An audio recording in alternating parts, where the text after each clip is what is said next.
Hi అండి, అందరికీ నమస్కారం. పల్లెటూరి అమ్మాయి అని ఎగతాళి చేస్తే, మీ అమ్మాయికి అమెరికా సంబంధం కుదిరింది అంటగా అని పక్కింటామె అడుగుతుంటే, అవును అని మా అమ్మ సంతోషంతో చెప్తుంది.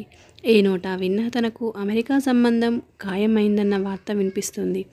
ఎక్కడో సప్త సముద్రాలు దాటి చాలా దూరం వెళ్ళాలంటగా అని ఆశ్చర్యపోతున్నారు చాలామంది. అవును అని ఆ తండ్రి ఎంతో గర్వంగా చెప్తున్నాడు. ఇదంతా మా అమ్మాయి అదృష్టమని తల్లిదండ్రులు ఇద్దరూ సంతోషిస్తున్నారు. పట్టులంగా ఓని జాకెట్టు వేసుకుని పెద్ద వాలుజడని అటు ఇటు తిప్పుకుంటూ అద్దంలో చూసుకుంటూ నిజంగా నేను అదృష్టవంతురాలని రచన ఎంతో మురిసిపోయింది. అందరూ ఎంతగానో ఎదురుచూస్తున్న రోజు రానే వచ్చింది. రచన తల్లిదండ్రులు, బంధుమిత్రులు, ఊరిలోని పెద్దలందరి ఆశీర్వాదంతో రచన శ్రీధర్ల పెళ్ళి ఎంతో వైభవంగా జరిగింది. పెళ్ళి అప్పుడే 15 రోజులయ్యింది. అమెరికా వెళ్ళాల్సిన సమయం వచ్చింది. కొత్త అల్లుడు 2 సూట్ కేసులు లగేజ్తో మాత్రమే అమెరికాకి వెళ్ళాలి అని అల్టిమేట్ ఇవ్వడంతో డీలా పడిపోయారు. రచన బట్టలకి 2 సూట్ కేసులు సరిపోలేదు.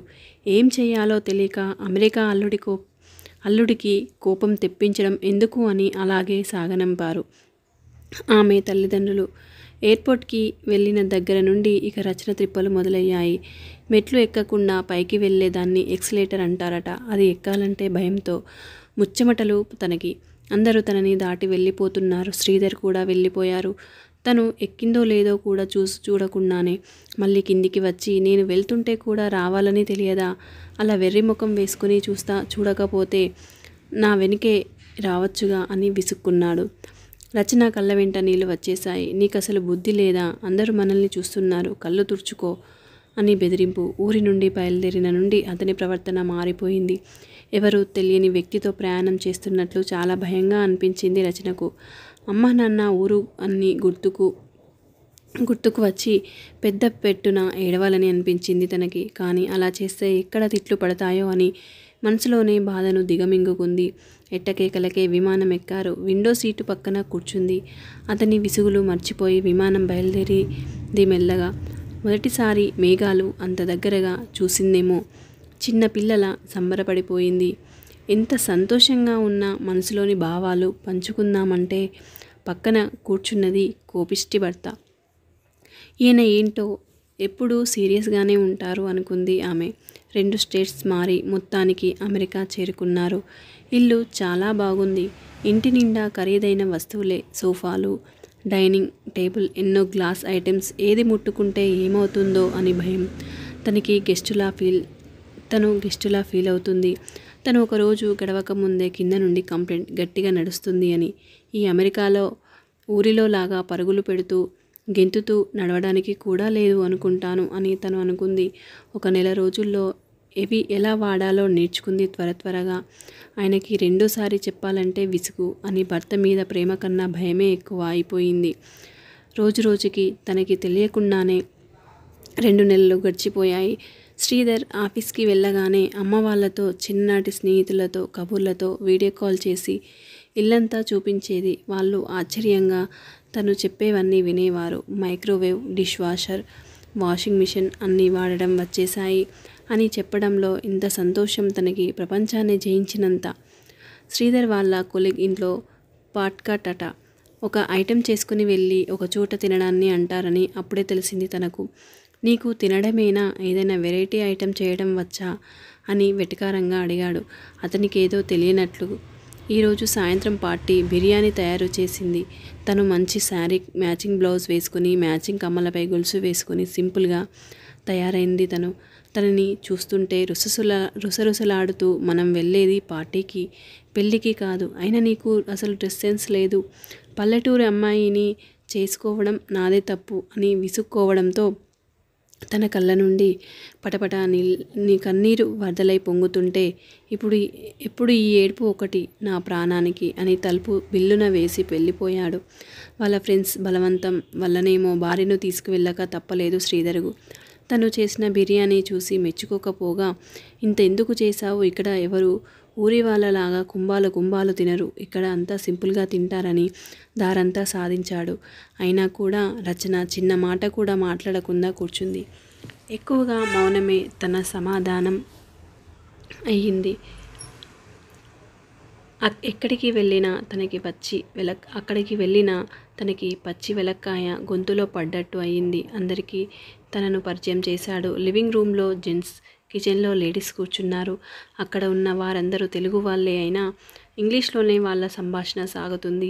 ఎప్పుడే వెళ్ళిపోదామా అని ముళ్ళ మీద కూర్చున్నట్లు కూర్చుంది రచన. శ్రీధర్ నీ వైఫ్ మరీ ట్రెడిషనల్ అనుకుంటా అని కొంచెం వెటకారంగా అన్నారు అక్కడున్న వాళ్ళు. మీరే తనకి కాస్త ట్రైనింగ్ ఇవ్వాలి అని తన పూర్తిగా విలేజ్ గర్ల్ అని చెప్పాడు శ్రీధర్. విలేజ్ నుండి రావడంతో ఏదో పెద్ద తప్పు అయినట్లు యూజ్ చేస్తున్నారు. భర్త ఇచ్చే వార్నింగ్కి భయపడిన రచన కూడా వాళ్ళలాగా తిందామని ట్రై చేస్తూ ఉంటే పొరపాటున ప్లేట్ కింద పడి బెల్లున పగిలింది శ్రీధర్ కళ్ళకి. ఒకవేళ శక్తి ఉంటే తను అక్కడే భస్మమైపోయి ఉండేది ఆ చూపులకి. అందరి ముందు తను ఏమీ అనలేకపోయాడు. తనకు ఇంకా ఇంటికి వెళ్ళగా తన పని అయిపోయింది అని భయపడుతూనే ఉంది. అందరికీ రచన చేసిన బిర్యానీ ఎంతో నచ్చడంతో బాగా చేశారు అని మెచ్చుకుంటూ తిన్నారు. బిర్యానీ అంతా ఖాళీ అవ్వడంతో రచన చాలా హ్యాపీగా ఫీల్ అయ్యింది. శ్రీధర్ మొహం కూడా వెలిగిపోయింది. అందరూ రచనను పొగడడంతో అక్కడ తింటున్న ఇప్పుడు ఒక ఆమె కాలిపైన వేడివేడి సూప్ ఒలికి పోవడంతో ఆమె పెద్ద పెద్ద కేకలు పెట్టింది. ఆమెకు బొబ్బలు ఎక్కి కాళ్ళు కాలిపోయాయి. అందరూ టెన్షన్ పడుతూ ఎమర్జెన్సీకి కాల్ చేస్తున్నారు. ఆమె పెద్ద పెట్టున ఏడుస్తుంది. కాలు కాస్త ఎక్కువే కాలింది. ఎవరు కూడా దగ్గరికి వెళ్ళడానికి ధైర్యం చేయడం లేదు. భయంతో అందరూ దూరంగా నిలబడి చూస్తూ ఉండిపోయారు. ఆమె హస్బెండ్ని అడిగి ఫస్ట్ ఎయిడ్ బ్యాగ్స్ తీసుకుంది రచన. అందరూ ఆశ్చర్యంగా చూస్తున్నారు. తను ఏదో వైద్యం చేయడం చూసి నిజంగా ఈ పల్లెటూరి అమ్మాయికి వచ్చా అని. వేసవి సెలవుల్లో రచన ఇంకేమీ వ్యాపకాలు ఎక్కువగా లేకపోవడంతో సహజంగా వైద్య వృత్తి అంటే మక్కువ ఉన్న తను ఊరిలో డాక్టర్ దగ్గర చిన్న చిన్న చికిత్సలు నేర్చుకుంది. కాలిన ఆమెకు డాక్టర్ ఒక వారం రోజుల పాటు బెడ్ రెస్ట్ కావాలని డాక్టర్ చెప్పారు. వాళ్ళ అమ్మగారు ఇండియా నుంచి వచ్చేలోగా ఎవరైనా డే టైంలో హెల్ప్ చేయడానికి తనతో ఉండాలి అని వాళ్ళ ఫ్రెండ్స్ అందరూ ఎవరికి వాళ్ళు కుదరంటే మాకు కుదరదు అని గుసగుసలాడుతూ ఉంటే విని ఆశ్చర్యపోయి రచన హెల్ప్ చేస్తానని చెప్పింది. తన ఊరిలో అయితే ఇది ఒక సమస్య కానే కాదు, అందరూ హెల్ప్ చేస్తారు. నిజం చెప్పాలంటే హెల్ప్ అని కూడా ఎవరు అనుకోరు, క్యాజువల్గా చేస్తారు. వారం రోజుల పాటు రోజు ఉదయం ఆఫీస్కి వెళ్ళేటప్పుడు వాళ్ళ ఇంట్లో రచనని శ్రీధర్ డ్రాప్ చేయడం, సాయంత్రం పికప్ చేయడం చేసేవారు. రచన ఆవిడకు కూడా లంచ్ ప్రిపేర్ చేసి తీసుకువచ్చేది. ఈ వారం రోజుల్లో వాళ్ళిద్దరూ మంచి ఫ్రెండ్స్ అయిపోయారు. తనకి బోరు కొట్టకుండా లేసులతో టేబుల్ మ్యాట్స్, రకరకాల క్రాఫ్ట్ తయారు చేయడం, కలర్స్తో రంగోలీ వేయడం నేర్పించింది రచన. ఆమె కాలికి పూర్తిగా తగ్గి నడవడం ప్రారంభించింది. శ్రీధర్ సాయంత్రం పికప్కి వచ్చినప్పుడు ఆవిడ శ్రీధర్ మరియు రచనకి పూర్తి కృతజ్ఞతలు చెప్పింది. రచన పల్లెటూరు అమ్మాయి అని, కల్చర్లు తెలియదని, మోడర్న్గా లేదని మేమంతా చాలా ఎగతాళి చేశాము. మా అందరికన్నా గొప్ప మనసు మీ ఆవిడది శ్రీధర్. తను మా దగ్గర నుండి కాదు, మేమే తన దగ్గర నుండి నేర్చుకోవాల్సింది చాలా ఉంది. నాకు ఎంతోమంది ఫ్రెండ్స్ ఉన్నారు, కానీ చాలా ప్రౌడ్గా ఫీల్ అయ్యేదాన్ని. కానీ సమయానికి ఎవరు సహాయం చేయడానికి రాలేదు. ఏదో ఒక వంక చెప్పి తప్పించుకున్నారు. మేమందరం ఫ్యాషన్ అనే ముసుగులో మానవత్వాన్ని మర్చిపోయాము. ఈ బిజీ లైఫ్లో ఎంతసేపు నేను నా ఫ్యామిలీ అనే గిరి గీసుకొని బ్రతికేస్తున్నాము. పక్కవాడికి ఏమైందో కూడా పట్టించుకోకుండా నువ్వు మారకుండా కడిగిన ముత్యంలా ఉండి మా అందరికీ మార్గదర్శకంగా ఉండు రచన అని కోరింది ఆవిడ.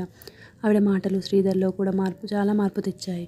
ఈరోజు సాయంత్రం సారీ, నేను చెప్పిన ప్రతి మాటకి జవదాటకూడదు అని, పల్లెటూరు అమ్మాయి అయితే నా మాటే నెగ్గుతుంది అని నిన్ను పెళ్లి చేసుకున్నాను. నీ మీద ఎంత ప్రేమ ఉన్నా అదే వ్యక్తం చేయకుండా భార్య మీద అజమాయిషి చేస్తేనే నా మాట వింటుందని మూర్ఖత్వంతో నిన్ను నేను బాధ పెట్టాను. బయట చెబితే కానీ నీ విలువ తెలుసుకోలేకపోయాను. నన్ను క్షమించు రచన అని ఆర్థికంగా అడిగాడు శ్రీధర్ తన భార్యను. ఈ మార్పు రచనకు ఎంతో సంతోషం ఇచ్చింది. పల్లెటూళ్ళలో పెరిగిన వారు ఇతరులకు సహాయపడడంలో, ప్రేమాభిమానాలు చూపించడంలో ఎవరికి తీసుకుపోరు. అని మన ప్రవర్తన వల్ల ఎదుటి మనుషులకు అహంకారపు తెరలు తొలగిపోతూ ఉంటాయని, మోడర్న్గా ఉంటేనే ఫ్యాషన్ కల్చర్ అని అనుకునే వాళ్ళకి ఈ కథ స్ఫూర్తిదాయకం. Thank you for watching. ఈ స్టోరీ మీకు నచ్చినట్లయితే లైక్ చేయండి, షేర్ చేయండి, కామెంట్ సెక్షన్లో కామెంట్ చేయండి.